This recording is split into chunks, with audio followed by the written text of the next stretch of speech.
تو سعودی ارامکو کے work permit کو 5 حصوں میں یا 5 سیکشن میں ڈیوائڈ کیا ہوا تھا۔ فرسٹ سیکشن میں ورک ڈسکرپشن ہوتی ہے، یعنی منتھ کون سا ہے، ڈے کون سا ہے، ڈیوریشن آپ کو کتنا چاہیے، آئیڈینٹیفیکیشن آف پلانٹ ہوتی ہے، ایگزیکٹ ورک لوکیشن ہوتی ہے، کام کون سا کیا جانا ہے اور کون سا ٹول یوز کرنا ہے آپ نے، یا کون سا اکوپمنٹ یوز کرنا ہے۔ پھر سیکشن 2 ہے ہیزارڈ آئیڈینٹیفیکیشن اینڈ کنٹرول، یعنی اس کے لیے ڈاکومنٹس کون سے ریکوائرڈ ہیں، جاب سیفٹی انالیسز ہے، یا گیس ٹیسٹ چاہیے، یا آئسولیشن پلان چاہیے، یا کوئی کہیں پہ بلائنڈ کرنا ہے تو بلائنڈ لسٹ ہے، اگر کریٹیکل لفٹنگ کرنی ہے تو لفٹنگ پلان ہونا چاہیے ساتھ میں۔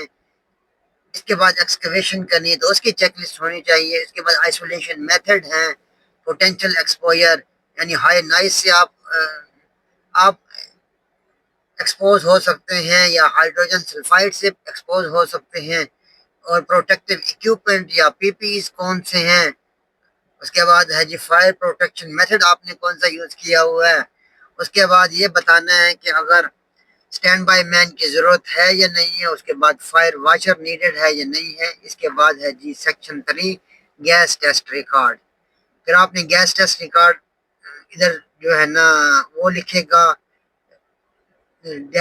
گیس ٹیسٹ کر کے اس کا ریکارڈ مینشن کیا جائے گا۔ اس کے بعد ہے جی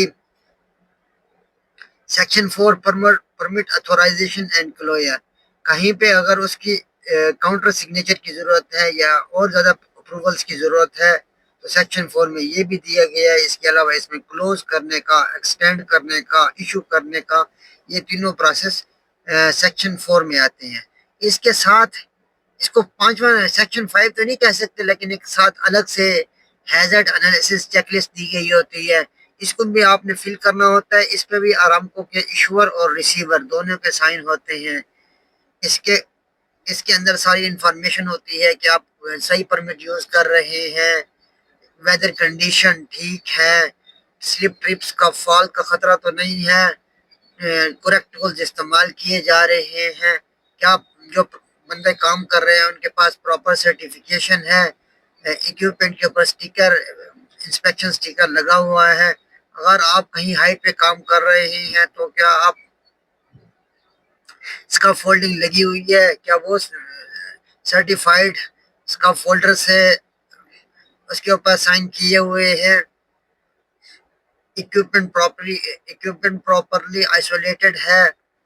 اس کے بعد اکوپمنٹ اگر کہیں پہ لائنوں پہ کام کر رہے ہیں تو لائنوں کو ڈی پریشرائز ہونا چاہیے۔